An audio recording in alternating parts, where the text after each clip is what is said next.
there's been a long succession of scientists. They've made an incredible contribution to the literature. Chris has alluded to it. What Chris perhaps hasn't done is explained his position in all of this. Now, Chris' time on Skomer goes back to 1972, when he really started what became a long series of PhD students from the Edward Gray Institute carrying out research on Skomer, and so it continues today. So there's amazing commitment to research, and research hand in hand with reserve management is what I believe makes Skomer a success. And one of his students, Tim Burkhead, almost 50 years of monitoring on Skomer, just short of 50 years. Tim also was very generous in his advice when I came to writing the book. But again, going back to Chris, I feel sometimes that without the drive, the determination that Chris has shown over the years, that much of what's happened wouldn't have. But I've also got to thank Chris very specifically for taking the time to read the seabird section, which from my perspective was terrifying, mainly because so many people know so much more about seabirds than I will ever know. And Chris went through that and made all sorts of useful comments. And the book is hugely better as a consequence. But again, let's go back to research, underline the essential nature of research. And I worry, and I'm not going to have a little rant tonight, it's not the time for it, but I will have a tiny one. And that is, it disturbs me enormously that Welsh Government, and particularly Natural Resources Wales, has forgotten how important long-term research and monitoring is. And they more or less put little or no money into it. It's a situation that needs to be resolved. So a big thank you to everybody, all the students over the years, everybody involved in research and long-term monitoring. Now, there are a whole bunch of other people that I need to thank. Bob and Annie Haycock for looking at the sections on the birds. Fantastic opportunity while writing the book to get in touch with descendants of the original inhabitants. And James, she was Vaughan Palmer's great-great-great-granddaughter. She was a huge source of information, even testing a myth that Vaughan Davies was able to identify individual ponies on Skocum with his telescope from Skomer. We tried it from the deer park and it didn't work. But the hero, from my perspective, is Claire House, another of Vaughan's great-great-granddaughters. She is effectively the family archivist and had given me access to so much information, some of which I'll show you later on. And then June and Jeff Codd, descendants of Reuben Codd's children, in fact. I spent quite a lot of time talking to them. They provided amazing information. I'll not forget the county archives in Pembrokeshire. The Haverfordwest Archive is an amazing place with wonderful staff. I'm indebted to them for the help that they gave me. The staff of the Marine Reserve, they were always there with so much help and information. Even things down to climate, for example, was dependent on them. Lizzie Wilberforce read the whole book, and particularly those sections on vegetation. She's a hugely more competent botanist than I am, as is Stephen Evans. Stephen's been associated with Skomer forever, or it seems that way. Unfortunately, he recently retired from our management committee, but Stephen gave me the confidence to write the sections on vegetation. Thanks to Iolo Williams for the preface. Alolva, my publishers, it's been such a pleasure. So thanks to Levy Griffith, the commissioning editor, and Richard Hugh Pritchard, the designer. I was overwhelmed with the design. I was ever so pleased with it, I can't tell you. It's one of the things I worried about. But my special thanks go to Caroline Hodges, who has just been so helpful, encouraging, throughout the entire process. I've never, ever met anybody with such an eye for detail. She described herself in rather, well, no, let's not go there. Carolyn, thank you ever so much. I know that you're there now. Thank you ever so much for everything that you did. Thanks to the Book Council of Wales. Without their help, we wouldn't have been able to finance it. But the big thank you comes right at the end, and it's to Roseanne, my wife.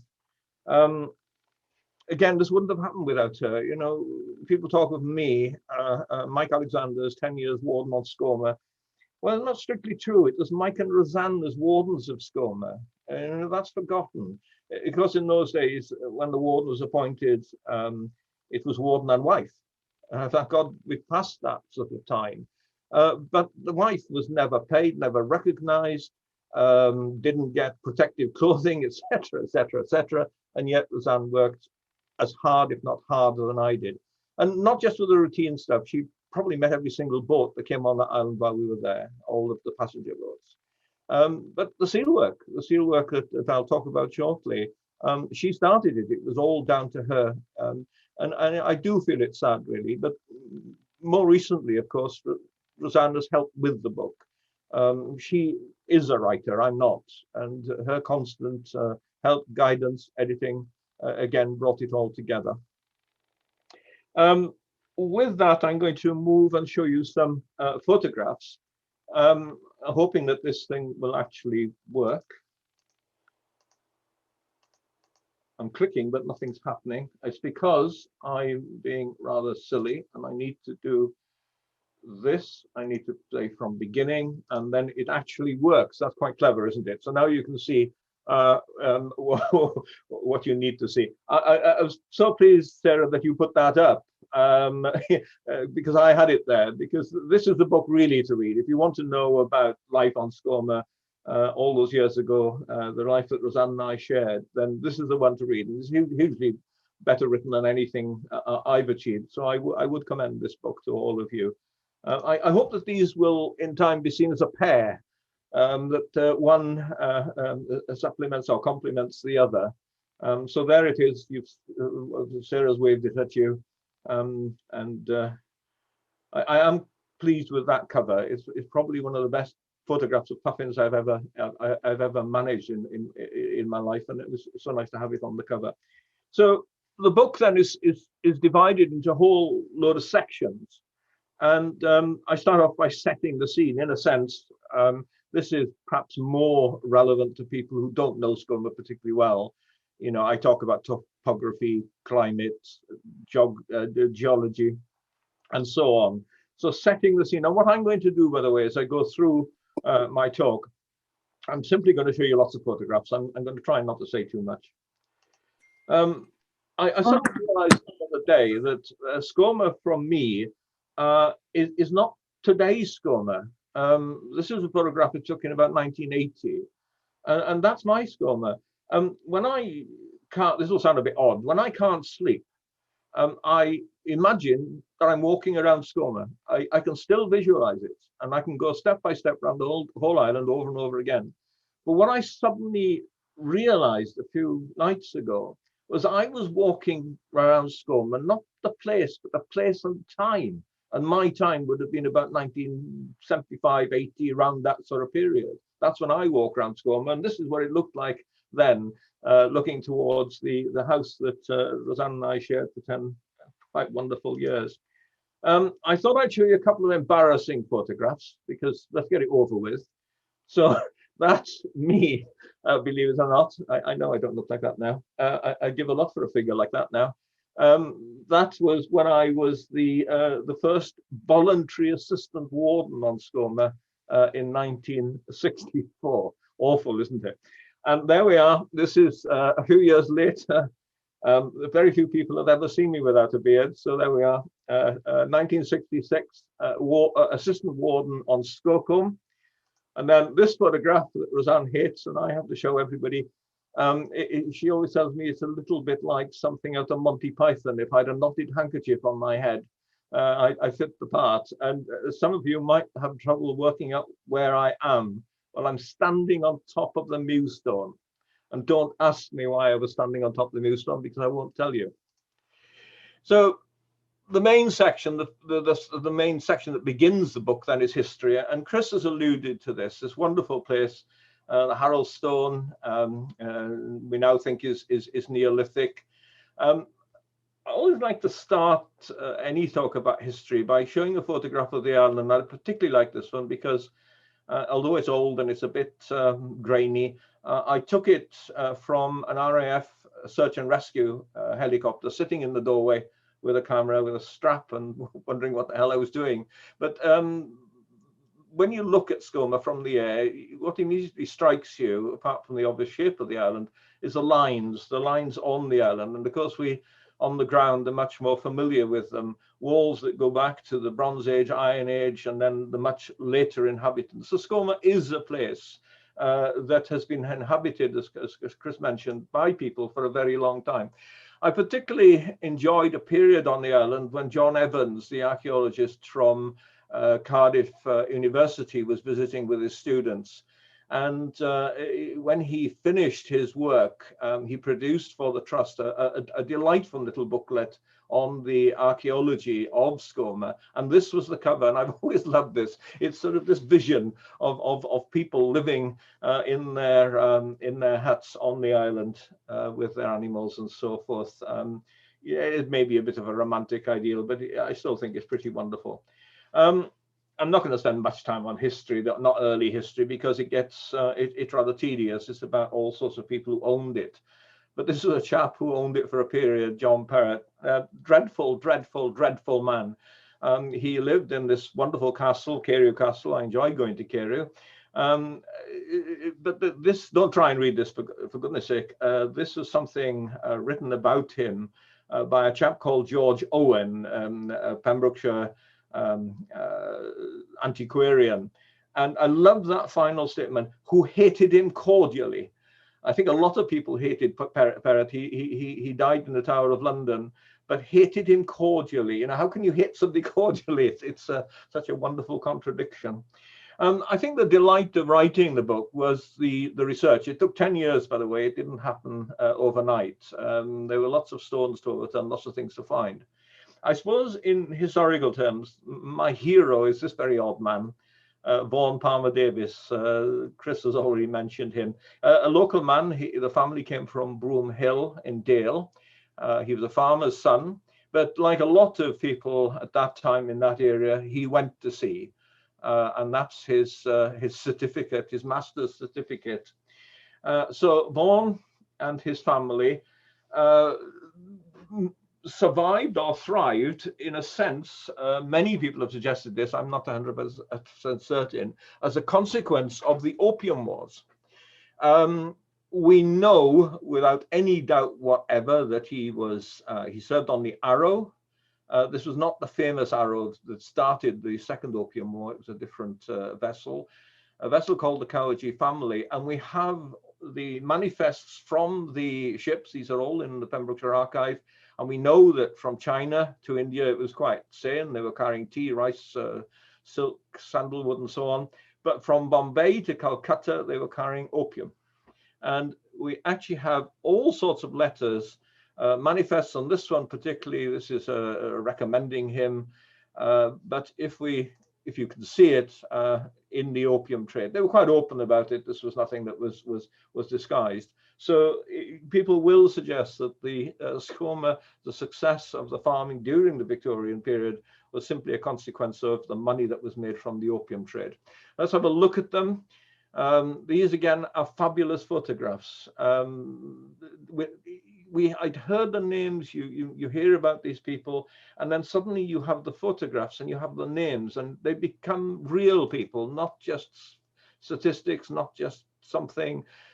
You see them as a consequence of what they did, but you see them for what they are. These are the three daughters and the four sons. Look at this one, by the way, the two in the middle, Howard and Walter.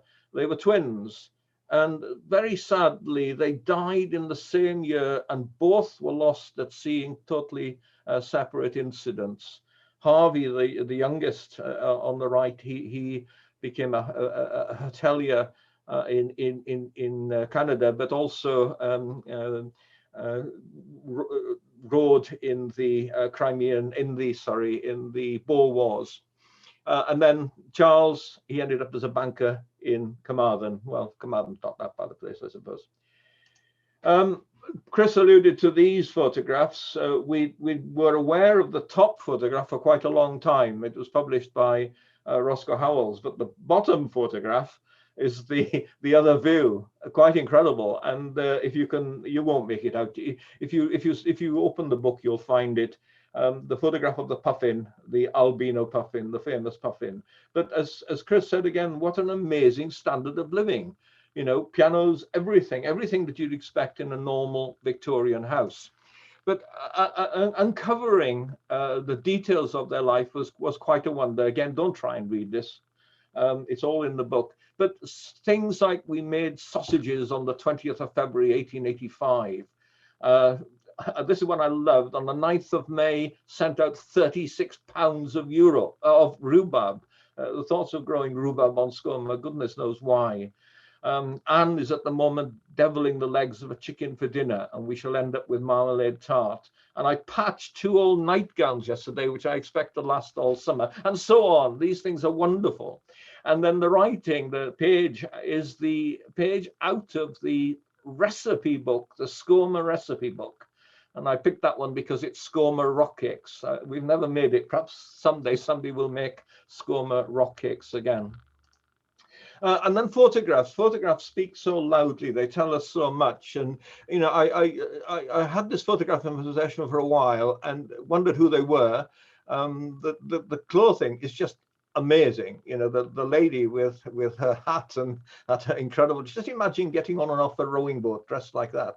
Or in fact, doing anything dressed like that. I don't even want to think about it.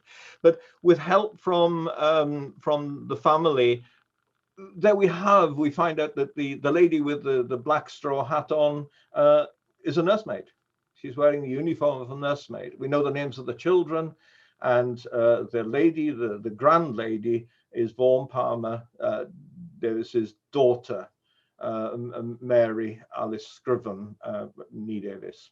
So you know, it was all of this information that began to unearth, that provided me with such an insight into what life on Skomer might be like. So a couple of favorite photographs. I love this one.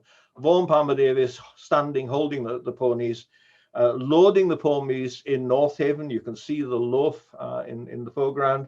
And then quite incredibly, the same day, same people, but this time, and many of you will not recognize this because it's Skocum before the jetty. This is landing on Skocum, because at that time, Vaughan Palmer Davis kept animals on. He grazed Skocum as well as Skomer. But if you look to the top corner, if you can see it, there's a lady there with a tripod and a camera. And that's Clara Davis, and she's my favorite of all the family, mainly because she was a photographer. And so many of the best of the Victorian photographs were taken by her. There was a slightly more competent photographer, Hugh Bridger, but it was Clara that took the bulk of the photographs, and certainly the most interesting photographs. Here are some of them.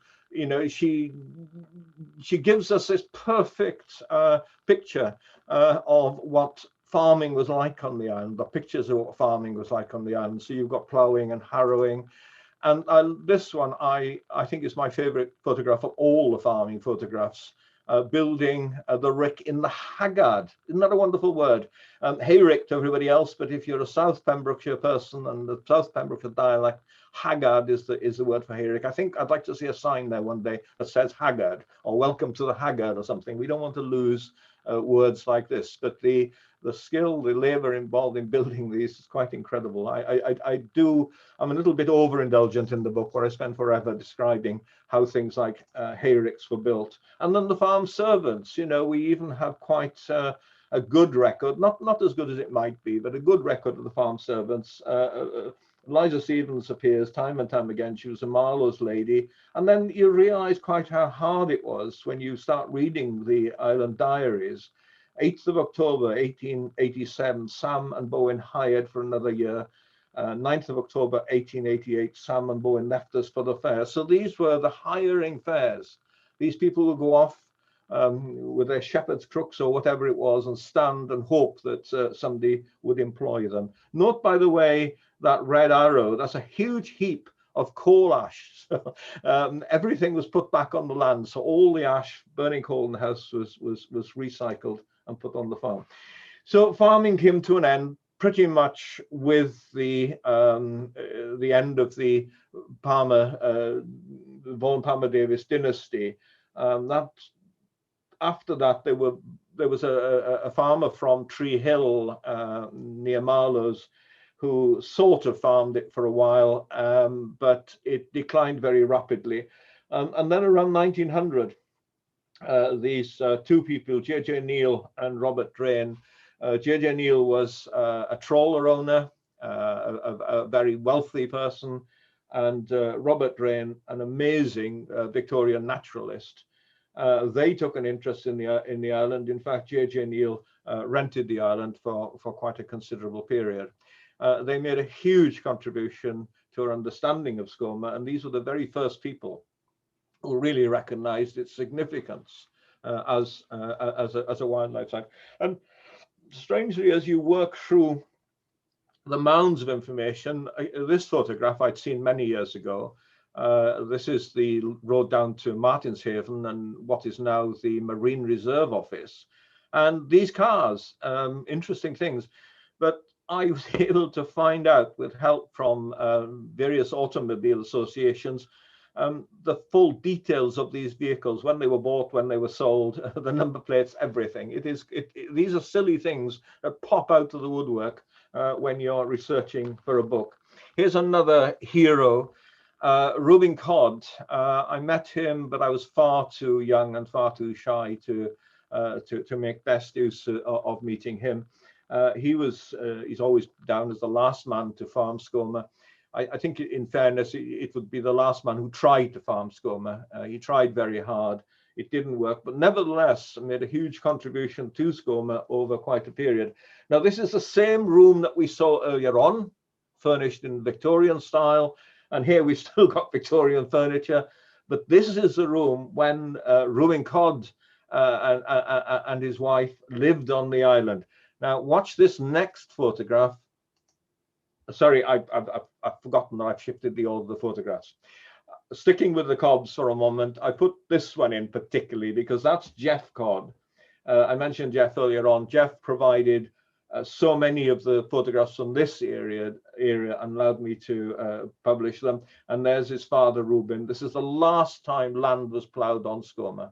It's about 1950, the very last time. But this is the photograph I was alluding to. This is the same room that we've seen in all the photographs, but this was an interlude. This was in 1946. If you look to the far left, that's Ronald Lockley.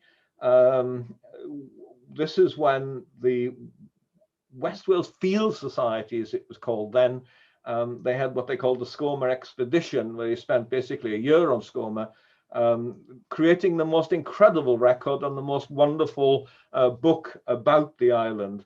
But they lived rather frugally. Apparently all the furniture was put into store and they lived in this. I think this is possibly a little bit reminiscent of the Bird Observatory on Skocum when I was there. You know, this sort of a frugal approach to life on islands. Just a touch about boating, not much, but this one I put in particularly. Chris was wondering about getting animals on and off boats, and I often wondered, and it was Geoffrey Codd who told me, they stood the animal, the cow, the horse, alongside the boat. The boat had a bed of vegetation. They put a plank on the gunwale under the cow's belly and then tipped it into the boat onto its side. Quite a thought, isn't it? They did that at low tide, well, as the tide was flooding, and of course, once the boat was afloat, they were able to transport it. And the interesting thing here is these are two photographs, 1888, 1910, nothing's changed apart from the clothing. I couldn't leave boating without a tribute to Campbell. Campbell Reynolds, a wonderful man. I never had more confidence in a boatman in all my life.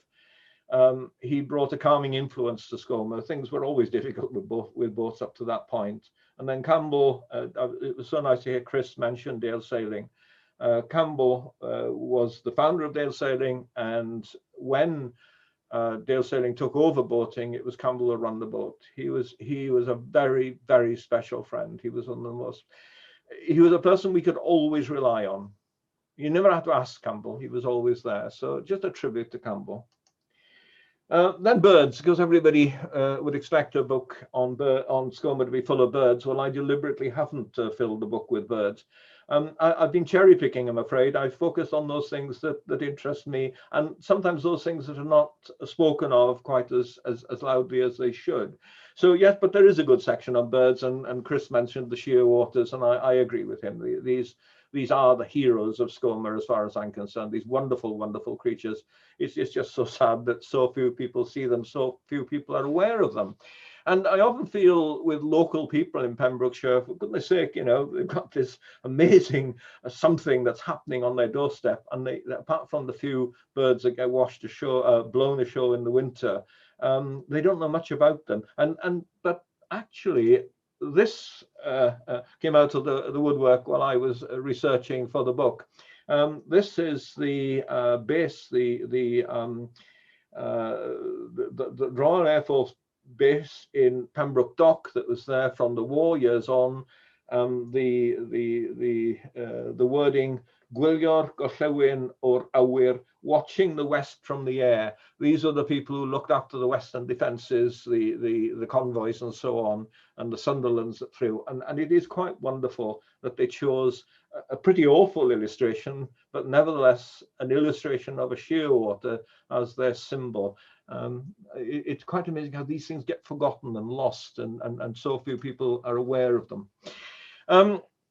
I can't write a book about Skomer without talking about gulls. And often the gulls these days, or my experience with gulls and Skomer, is actually not being on Skomer, but standing on the deer park, watching sunsets and wishing that I was flying over with the gulls to the island. A longing, if you like. Again, puffins, we won't spend much time with puffins because everybody knows about puffins. I've put these in because these were puffins that I actually published in the first book on puffins I wrote with a co-author. We published it in 1985, so it's rather a long time ago now. And these two photographs, some of the very first photographs of puffins underground, obviously feeding its young, and puffins underwater. And my favorite photograph, I told you I was going to be indulgent and just show favorite photographs this evening, so that's my favorite photograph of puffins. There wasn't actually a colony there when Roseanne and I were on the island. This is right on the north coast looking towards the Bishops and Clarks. You can see the Bishops and Clarks on the right, Ramsay's a little bit around the corner. This is one of, Chris alluded to this amazing success story. So many of the most important seabirds on Skomer have thrived. As of these, this amazing success story, huge increases in Gilly Moss. Isabel's not so good, but nevertheless, trusts are often criticized for allowing so many people on Skomer. And yet, we can put I can put my hand on my heart, and I can quite honestly say that for all the people that have gone on Skomer, there is no sign of any impact that they've had on the wildlife. Indeed, wildlife has thrived in their presence, and so many, it must be hundreds of thousands of people, have benefited hugely. I talked about I mentioned my early years on Skomer back when I was a teenager. It was that one visit taken there by a school teacher that woke something up in me. It's never gone to sleep again. That awakening, this realization of how wonderful nature was. Islands like Skomer have an amazing power to influence people. I love choughs. The first chough I ever saw on Skomer, was on Skomer, and I remember looking it up in the bird book and wondering how on earth do you pronounce it? Is it a chough, a chow, or a what? I just couldn't. But there we are, choughs, favorite birds. I put these in this evening, particularly just to feel a little bit sad in a way. There are no longer any curlew breeding in Pembrokeshire apart from the couple of pairs on Skomer, and we're not even certain about them. And lapwing have long left Skomer. So there have been changes. That the changes, unfortunately, are global, and Skomer, along with the whole of the rest of UK and much beyond, has suffered these appalling losses. I always remember, walking up from the North Haven to the farm And just as you came into the fields, there'd always be a couple of pairs of lapwings shouting their heads off as soon as they saw you. And then I particularly love evenings around the farm, the burbling of curlew. You know, it was ever present. It's just so sad that these things have been lost. I spend a little bit of time talking about influences because we mustn't forget that the Skomer might be an island, but it's still impacted on. And the thing that plagued us in our time was the worry of oil spills. There were 3 oil spills while we were on the island. This was the worst. The Christos beat us in 1978. If you look at the photograph, I don't know if you can see the arrow, but over to the left, this in wearing thigh boots, that's Roseanne on the beach in the oil. And then we had another dreadful episode in 1996 with the Sea Empress. That one did relatively little damage to Skomer, but nevertheless, the threat is there. And I don't think we can be complacent. I think the threat remains. This is that dreadful winter, 2013-14, when we had storms right through the winter. And I'll never forget an experience of walking along a Pembrokeshire beach, and every couple of steps I took, there were dead birds, mainly guillemots and razorbills. And, you know, you don't often see them dead on the shore, and to see so many was heartbreaking. And we knew, because of ringing recoveries, that so many of these birds were Skomer birds. So this is global warming. You know, it's happening. It's not a myth. It's actually happening.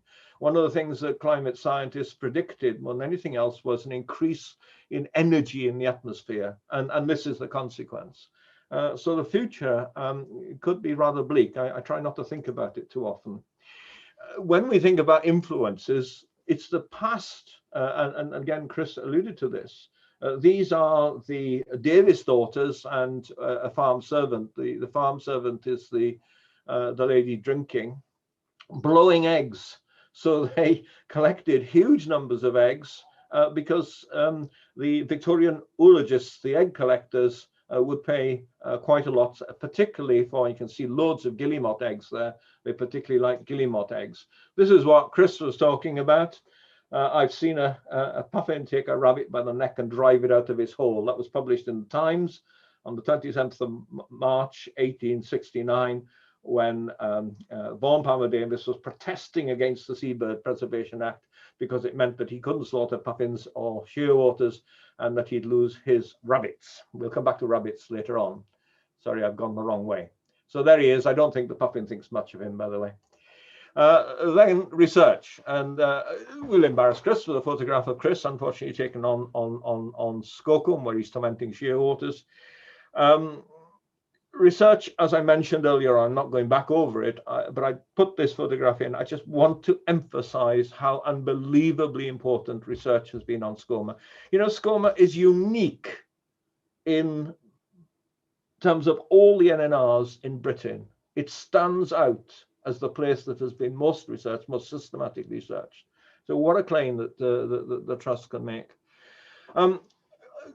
Seals, yes, you can't, I had to write about seals. Seals I give particular attention to simply because of the huge amount of work that's been generated. I mentioned earlier on, Roseanne started this back in the early 80s.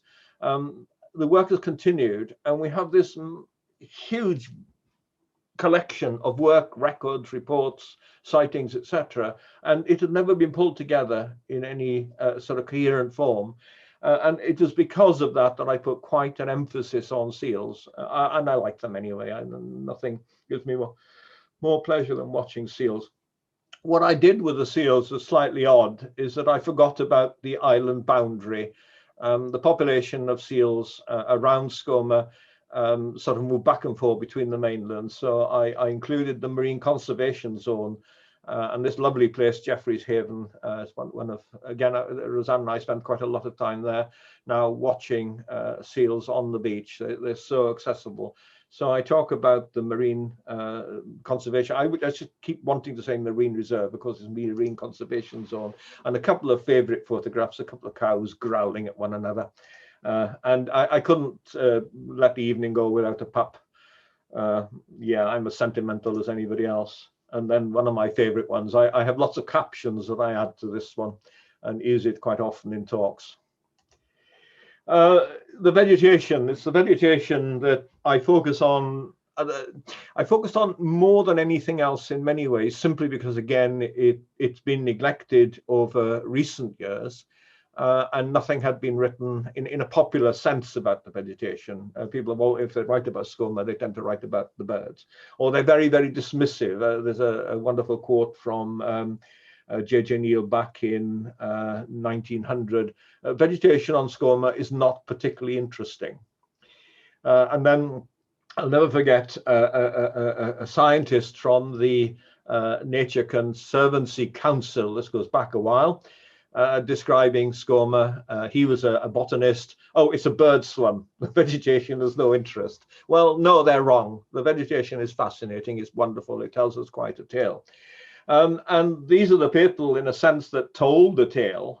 This map was created by Graham Bray in 1981. He did his PhD on the island.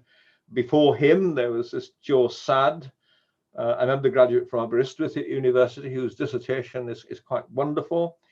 Mary Gillam, though she didn't write much about Skomer, she worked on Skocum in the 40s and 50s, and her work was invaluable. It still stands alone as the most authoritative work on island vegetation, or Pembrokeshire Island vegetation. Lizzie Wilberforce, who spent a couple of years there when she was a student, or a couple of summers there when she was a student, and then Professor John Rodwell, a friend of long standing. It was John, in a sense, who inspired me. I learned, I served a sort of apprenticeship with John. He's the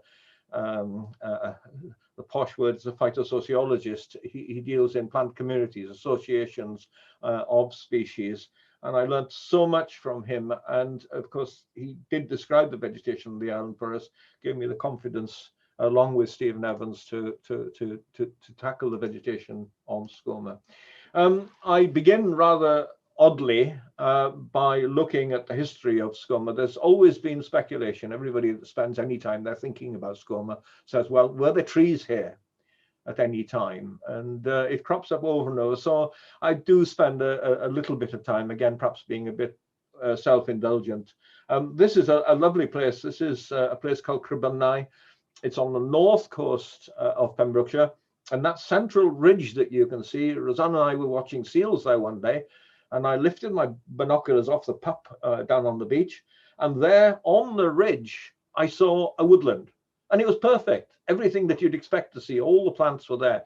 And it just made me realize, yes, there are these vestigial woodlands, and woodlands can thrive.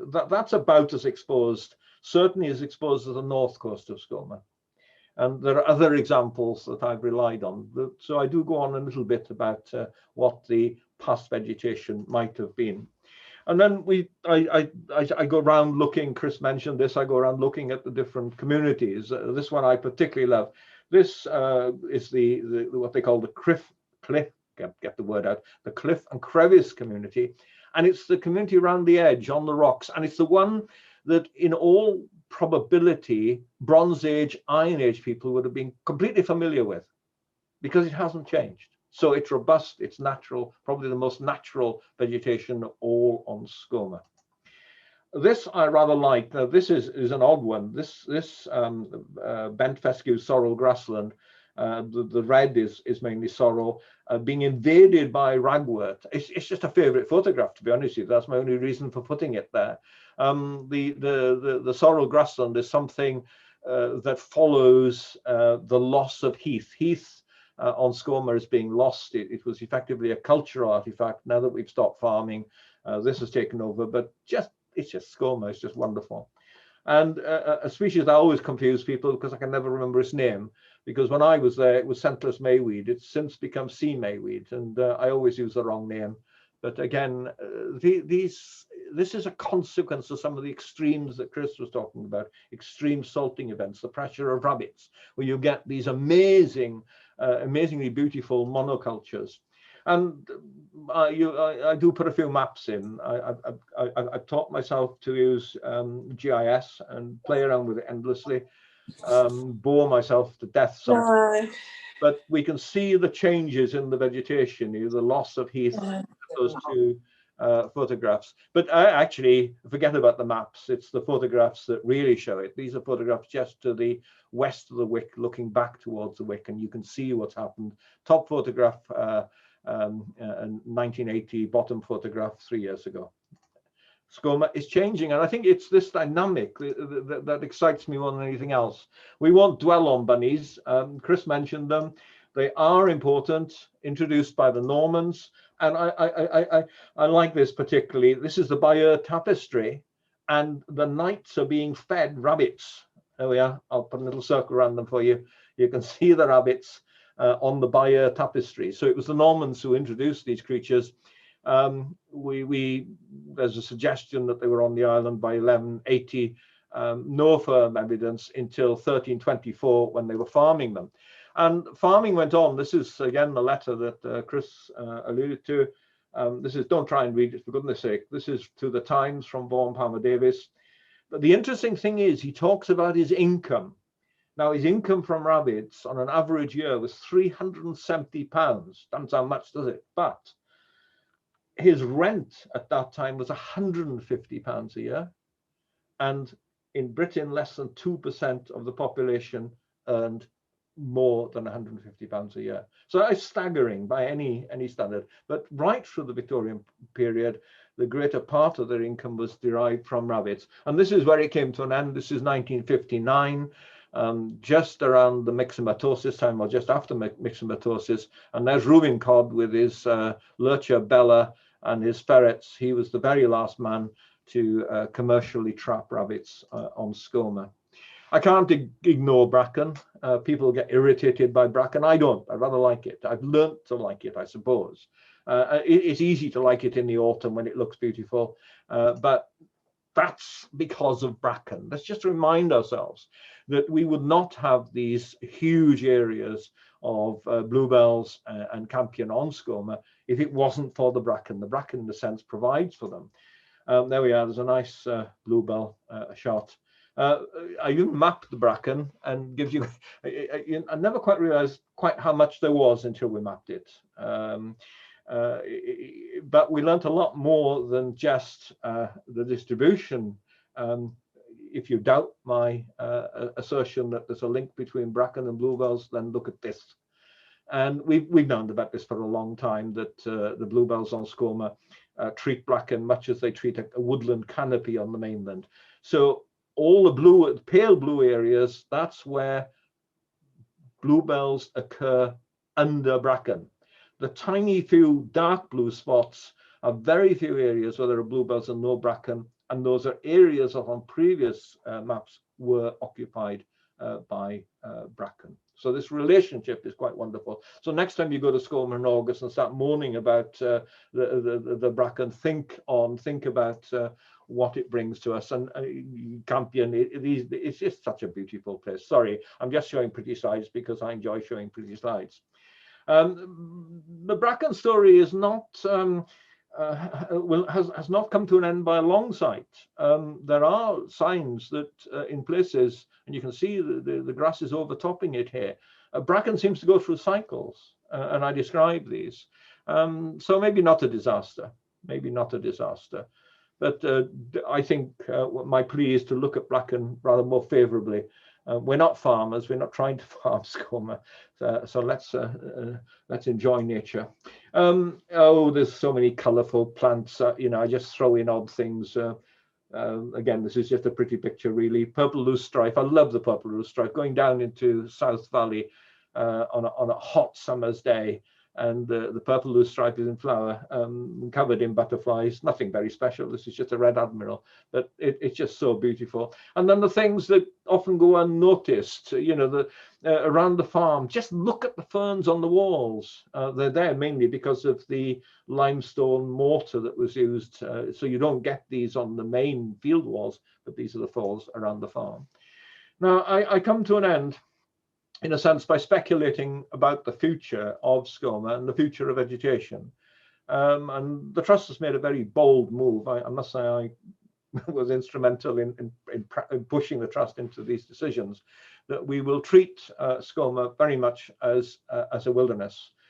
We will not interfere with the vegetation. It's going to change. There's little point in preserving something that happened around the turn of the 1900s. So we're going to allow Skomer to develop naturally with a proviso, and that is as long as it doesn't interfere with the all-important populations of seabirds.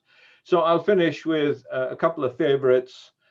This probably one of my favorite photographs that I took on Skomer, dawn, 4 a.m. Just a lovely place.